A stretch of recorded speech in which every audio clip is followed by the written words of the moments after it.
Well, hello everybody, this is Bishop Kevin here, and today I'd like to talk to you a little bit about something that happened just at the very end of Jesus' life on earth, before he ascended into heaven and returned to his Father. Some of his friends were saying to him, so what happens now? Because they didn't know how they were going to continue without him.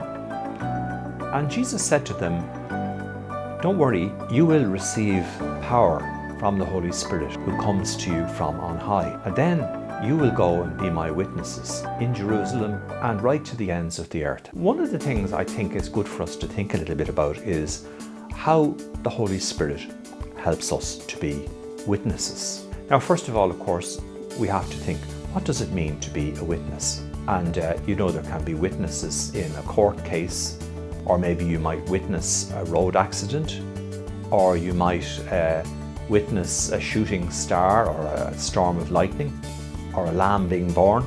All of those things give us an opportunity maybe to tell other people about what we saw. And so when we talk about being a Christian witness, I suppose the first thing is we need to know Jesus. How do we get to know Jesus? Well, I suppose we get to know him by reading about him, especially by reading about what the Gospels say, by listening carefully to the readings at Mass. And we get to know Jesus by talking to him in our prayers. And sometimes we might use prayers that other people have written. Sometimes we might just talk to Jesus in our own way. And that's how you get to know somebody. And then, of course, the second thing about a witness is we tell people about what we have seen and heard. So how can we be witnesses to Jesus? Well, partly it's by what we say. We're prepared to stand up and be counted to say we believe. And we do that on Sunday, of course, when we say the Creed. I believe in one God. I believe in Jesus Christ. I believe in the Holy Spirit. But it's not just by what we say that we are witnesses. Sometimes the most powerful witnesses are the ones who show what they believe through their actions.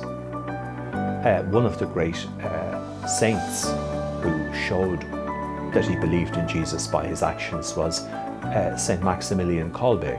He was a prisoner in Auschwitz concentration camp. One day one of the prisoners escaped, and the guards in the camp were so angry that they decided that 10 prisoners had to die. And they picked out the 10 prisoners. And one of them was a married man with children, and Maximilian Kolbe stood forward and he said, no, please take me instead. This man has a family. And it was the love that was in his heart, given to him by the Holy Spirit, that allowed Saint Maximilian Kolbe to have the generosity and the courage to give his life to save one of his fellow prisoners. So you might ask me, how is it possible for me to be a witness to Jesus in my life? And my answer would be, sometimes it's just about the simple little things. You can be a witness to Jesus by blessing yourself when you pass a church. Maybe when you're out for a pizza, you suggest that we might have grace before meals to say thank you to God for the food. Obviously, one way you can be a witness to Jesus is by going faithfully to your Sunday Mass, if maybe some of your friends don't go, and they might even be encouraged to follow your example. One important thing about being a witness to Jesus is being a truthful person in your life, because Jesus always encouraged people to live the truth.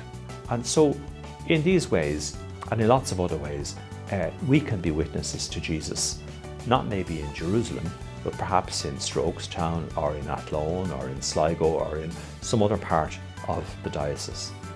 And then when we grow up, who knows, we might be witnesses to the very ends of the earth. So I'm going to finish there. I'm going to ask God to bless each and every one of you and to help you to be witnesses just for the next few weeks until we talk again. God bless you now. Bye bye.